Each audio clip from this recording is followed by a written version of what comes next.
I'm really excited to see our leaders from across the globe finally starting to talk about the future of work at the 2019 World Economic Forum. That's been a topic that has fascinated me for several years and also fascinated our clients. For me, what's important?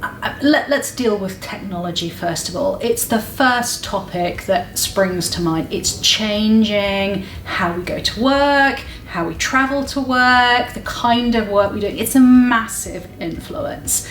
And in our most recent research, partnered with the CIPD, what we're seeing is that the impact of AI and automation is that roles are getting more complicated.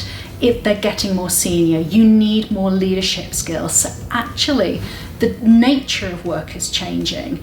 The entry-level roles, the simpler roles, are being replaced by automation. And so that raises an interesting question. How do you get into work if there are no entry-level roles?